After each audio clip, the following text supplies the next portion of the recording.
Kapag sinabing Batangas, kapeng barako at lomi ang unang pumapasok sa ating isipan. Pero alam niyo ba mga kapuso, there's more to Batangas than just kape and lomi? Yan ang tutuklasin natin ngayong gabi sa bayan ng Malvar. Lulusong tayo sa ilog. Ayaw pumapasok eh. Oh, ito. Kuya, kinakagat niya ako. Ayan. Hindi po pwedeng ligitin. Alalahan niyo po. Yan. Diyos ko, kahit maliliit ha. Grabe kayo mga gata. Dito rin tayo aakyat mamaya. Parang mas mahirap umakyat dito. Wait lang! Kuya, gumagalaw yung puno! Hindi ba ito malalaglag? Ha! Pagod na ako, wait lang. Hindi ka pa ba matatanggal? Makakasama rin natin ang komedyante at aktres na mapapanood gabi-gabi sa Beauty Empire, si Divine Ausina. Puno niyo po ma'am ang dalawang sakong yan para mapuno po. Dalawang sako po ang pupunuin ko. Kakargahin ko po ito. Po, ma'am. Lahat ng yan hindi namin naaatrasan para matikman ang mga pagkaing ipinagmamalaki ng Malvar, Batangas. Sarap. Sarap to. May gata, tapos may alige.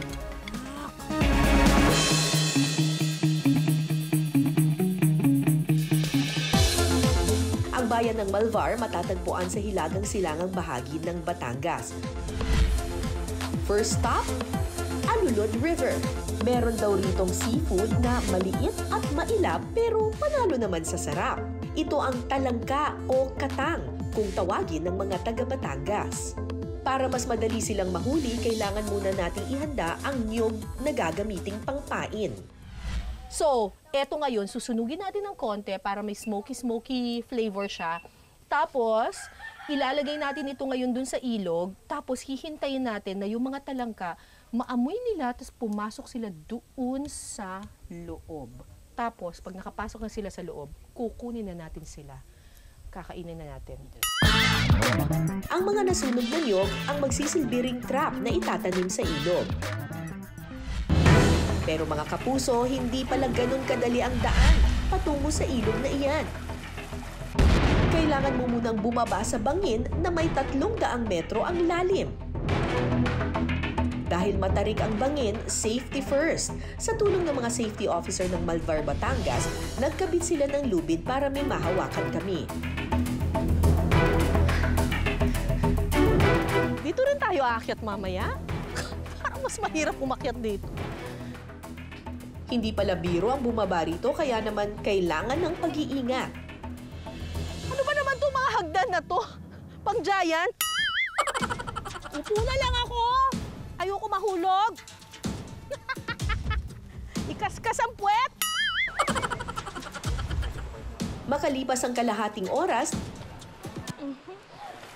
nakarating na kami sa ilog. Ngayon naman, lulusong na tayo sa ilog ng Bilukaw.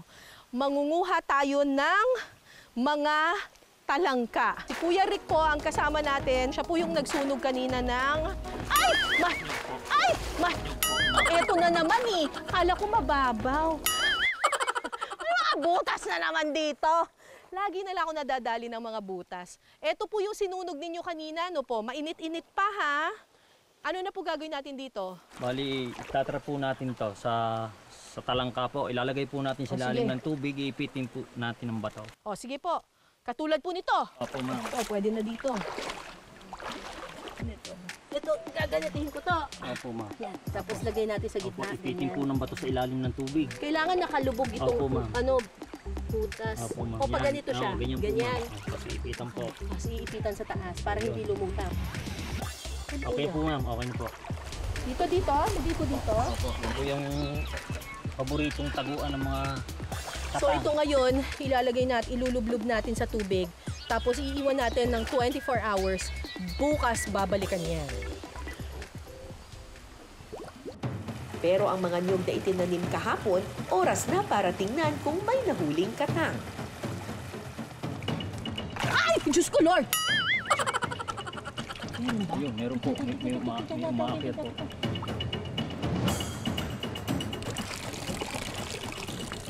Ala kuya, ang liit-liit naman ito. Maliit po. Sobrang liit kuya, walang makakain dito. Talaga po minsan maliit, minsan po malaki. Sana makahanap tayo ng malaki.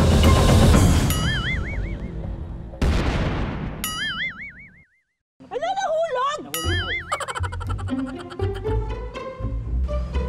Pinakawalan ko talaga kasi baby na siya. Joke lang. Ayan na siya. Ay! Ayan, nahuli na natin. Ang liit. Katang.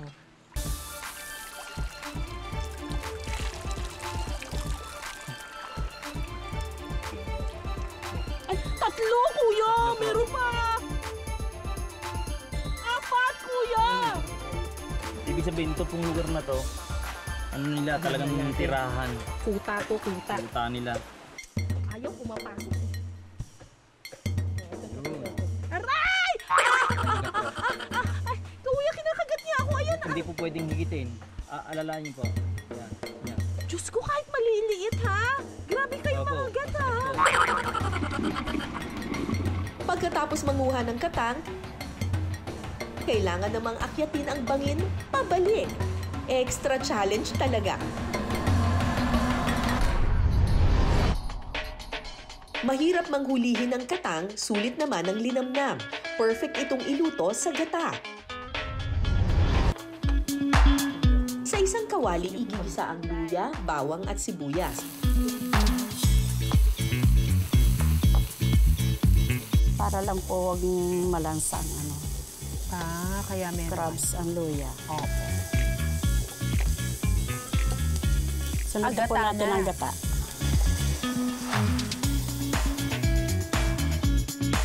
Titimplahan ito ng patis at saka ilalagay ang siling haba o kinumpas kung tawagin ng mga taga rito. Pag kumulo na po yung gata, ilalagay na po ito. natin ang katang. Katang. Pag yan po'y pumula Diba? na, pupula po yata ito. Diba? Yung katang, nahuli siya sa nyog.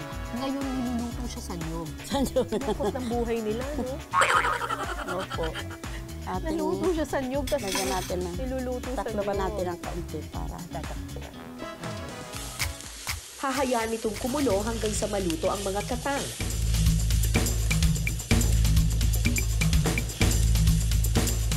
Kapag pumula na ang katang, ilagay na ang mga nilagang kalabasa. No po, nilagay na po namin ang kalabasa. Kasi po, pumula na po yung katang, hindi na siya maitim, naging mamula-mula na siya, nilagay na namin yung kalabasa. atin na po ilagay ang ating maigang. Pagkukuluan ito hanggang sa maluto ang mga gulay.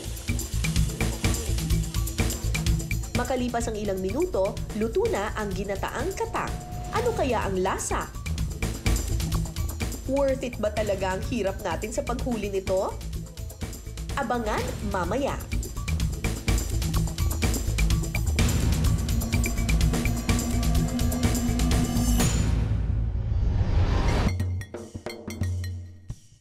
Malawak at mayaman ang lupain sa bayan ng Malvar.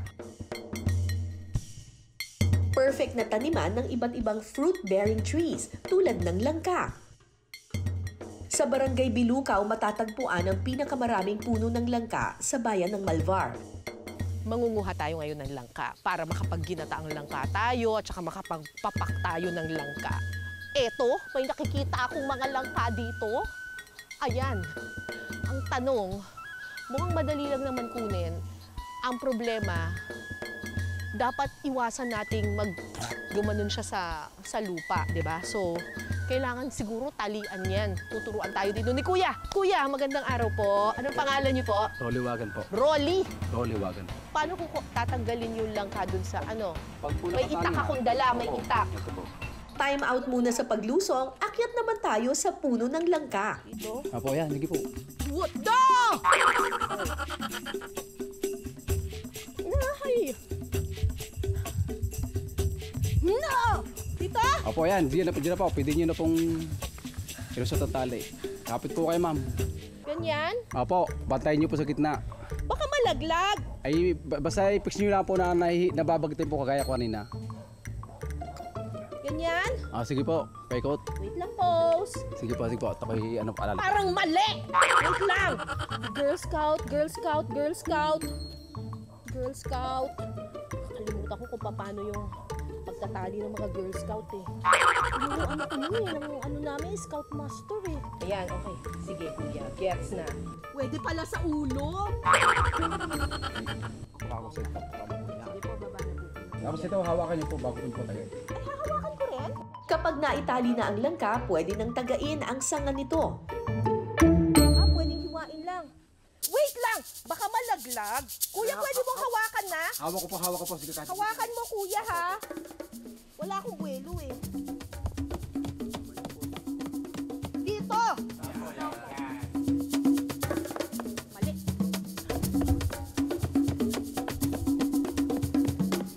Hindi ka pa ba matatanggal? Hindi po. Ito na! Wait lang, ha? Mapwesto ako maganda. Maya-maya pa, Yan na! Ayan na! Wait lang po! Sige po, suksok niyo muna pong gulok. Suksok! Ang bigat, kuya! Sige po, alalay po ako. Tama. Wait lang. Sige po. Yan. Sige. Ayan, sige po. Ayan na.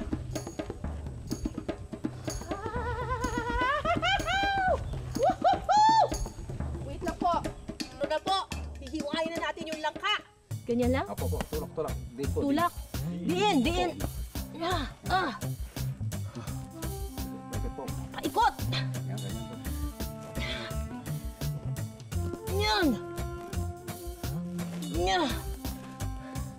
Yeah. Bukas niyo na po. Yo. Yan na. Yan po, malambo.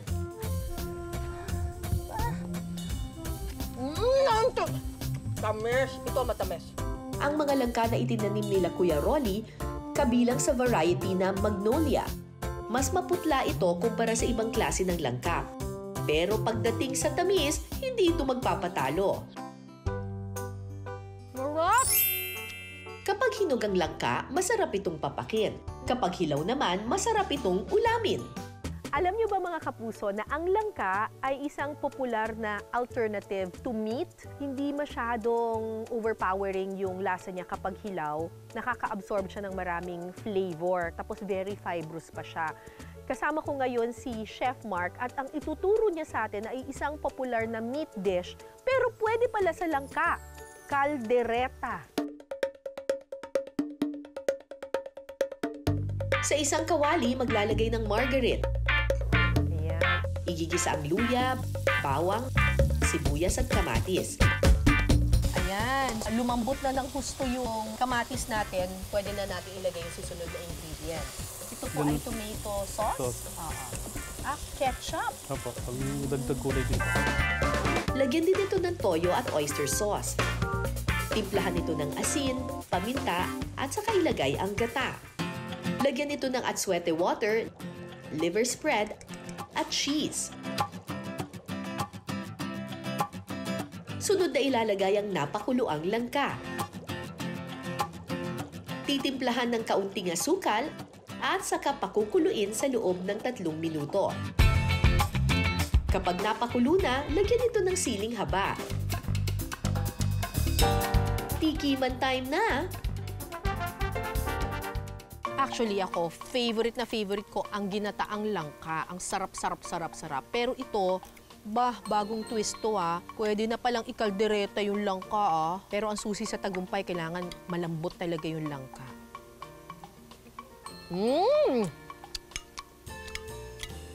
Masarap Malinamnam siya.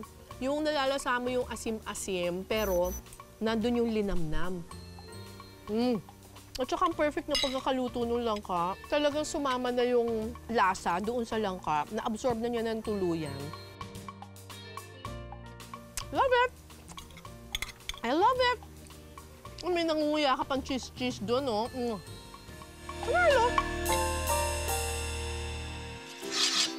Bukod sa mga langka, malawak din ang maisan sa bayan ng Malvar. Ngayong araw, inabutan pa namin ang mga magsasakang taga-ani ng mais. Aba, meron daw gustong tumulong sa pag-aani ng mais. Ang aktres at komedyante na si Divine Ausina. Asa ka, Ano po sa ni Ma'am Cara na mamitas ng mais? Ako ho? Opo, Ano pong sabi niyo? Ale? opo. Ito po sa akin. Kasi niyo ho yan. Ito ho? Opo. Akala ko naman, ipapamana na ni Ma'am Cara yung maisa na ito. Yun pala, pagtatrabahuin ako. Sir, nag-chick-tint ako para today eh. Magtatrabaho na po ako. Opo, ma'am. Tama ang narinig mo, Divine. Sabi ni Kuya, para hindi maging corny, kailangan daw tumulong sa pag-aani. Sige po, punuin niyo po, ma'am, ang 2 sakong yan. Dalawang sako po ang pupunuin ko. Kakargahin ko po ito. Opo, ma'am. Ma'am Cara, ano ba itong pinasok ko? Japanese white corn variety ang mga mais na inaani nila Divine. Ito ang mais na kadalasan nating sinasahog sa mga gulay. Kuya, malapit na ba tayo sa 2 sako? Matagal pa, ma'am. Matagal pa, kuya. Sabotahe to, inaalipin mo na ako, kuya. Okay lang po, ma'am. Sige, trabaho pa.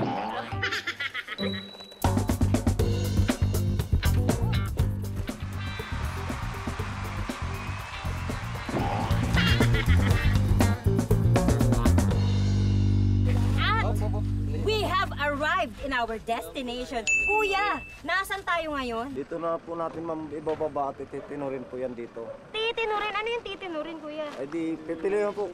Ano yun po, yung malaki at maliit.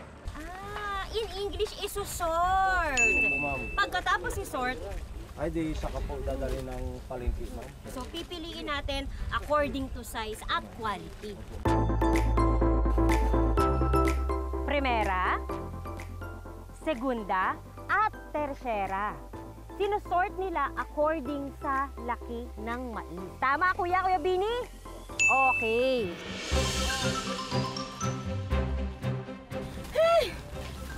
Uy! Nakakapagod naman pala itong pag-ani ng mais. Grabe.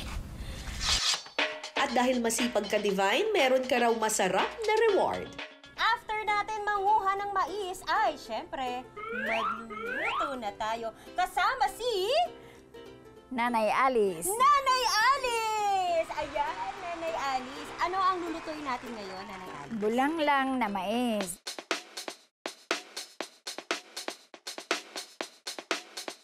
Sa isang kawali, igigisa ang luya, bawang at sibuyas. Hugas bigas. Hugas bigas. Pangatlo po ba yan? Pangalawa o una? Pangalawa. Pangalawang hugas bigas. Ilalagay na rin ang ating bidang sangkap, mais. Pakukuluan nito at saka ilalagay ang sitaw. Ating ihuhulog na ang patola. Ito na.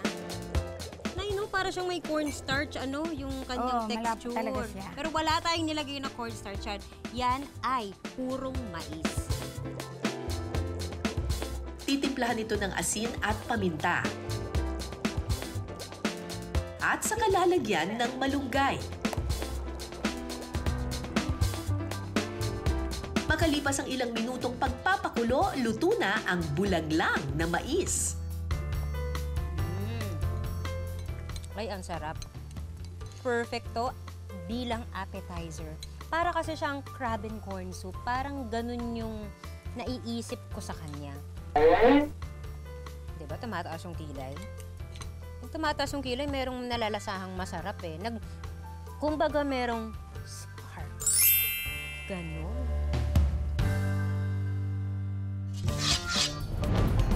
Nagkalat din ang mga puno ng niyog sa Malvar. Kayanin mo kaya, Divine, ang umakyat sa puno para makakuha ng makapuno? Kinakabahan ako. Naalala ko yung mama ko, mga mahal ko sa buhay. Parang okay naman ako kanina, pero nung nilagyan ako ng harness, parang ninenervyos. Miss Cara, kaya pala ako yung pinadala nyo dito ngayon. Nakakatakot pala. Pero kaya ko to, mga kapuso, para sa inyo. Tawa-tawa lang yan, pero nanginginig yan.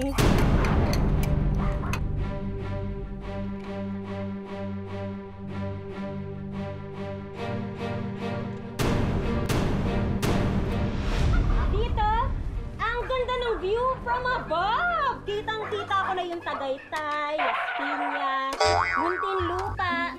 Dito pala yun, ayun o. Ay, yung bahay namin! Ayun o! Mama! Ano sa inyo to?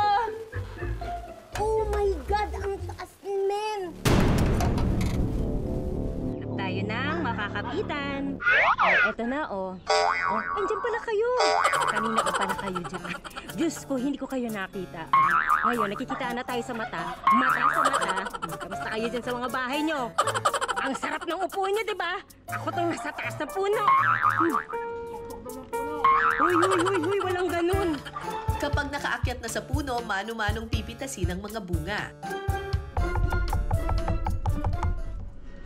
1, 2, 3, 4, 5, 6, 7, 8! Abot ba? Kaya ba ng 1,000 today? 10! O, diba? Tama ang chismis. Tama ang lumabas sa tawas.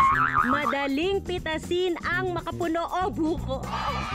1 down, 2,000 to go. Woo! Heads up! Ito pa pangalawa.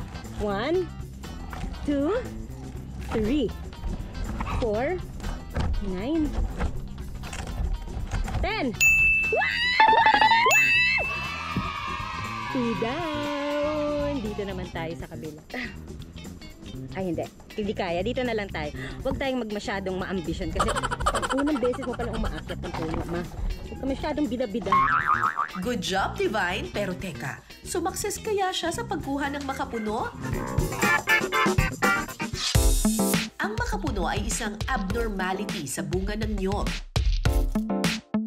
Kumpara sa normal na niyog, mas makapal ang laman nito at mas malapot o halos wala ng sabaw. Kasama natin si Kuya Osho. Paano ba malalaman kung makapuno? Ang sigurado makapuno dito, ang iba ay pinipitik pag nabalatan. Pinipitik. Ngayon, ikaw may kumakalan. Malapot yung galaw na kanya. Ay, oo nga. Diba?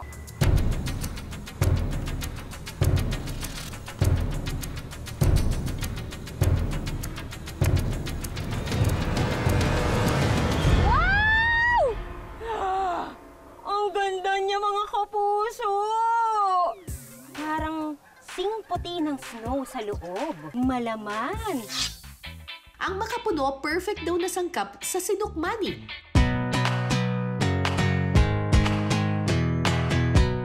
Una munang gagawin ang latik. Sa isang kawali, pakukuluan ng gata hanggang sa magmantika ito. Matuyo at maging latik ito.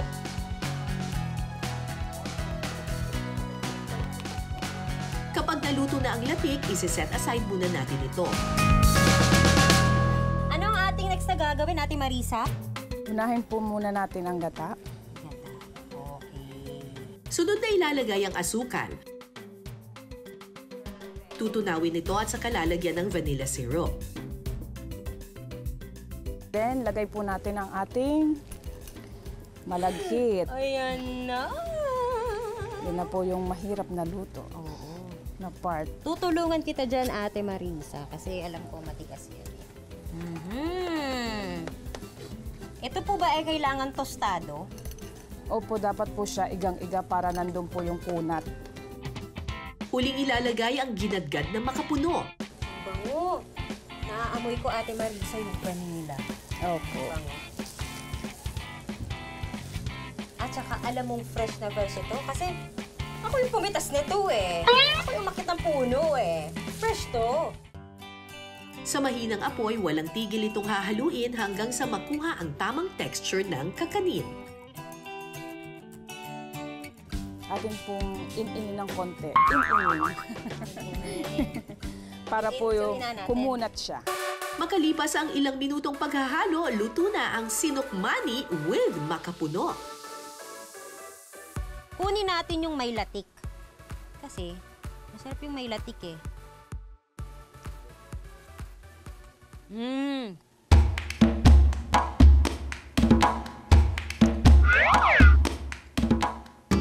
Nakakapanghamon. Masarap. Sobrang sarap. Alam mo, tamang desisyon ito. Tamang desisyon itong pagkain ng sinukmani. Baga! Sarap. At yung ating makapuno, isama natin sa ating portion. More makapuno. I love kakanin. Sarap. Diyos ko, Lord! Pagkatapos manghuli ng katang, sulit naman kaya ang lasa? Tikman na natin ngayon itong ginataang katang. Ginataang katang. Timing. Tikman ko nga muna yung sauce. Ay! Lasang-lasa mo yung aligi ng katang. Kahit maliit siya, ha? Ay! Diba, in fairness, kahit maliit siya, mataba siya, ha? May aligi. Oh. Tingnan mo, oh. Ganun daw kumain ito. Bubuksan mo, tutungkabin mo siya, tapos sisip-sipin mo na. Sup-sup lang daw. Sarap. Mahirap lang hulihin at saka kainin yung talangka. Pero flavor-wise, worth it naman. Kasi talagang malasa siya kahit maliit. Winner! Sa pagbisita sa bayan ng Malvar, natuklasan natin na bukod sa mga kilala at nakasanayan ng putahe sa Batangas, Ganda! may mga naghihintay pa palang matikman at ipagmalaki ang bayang ito.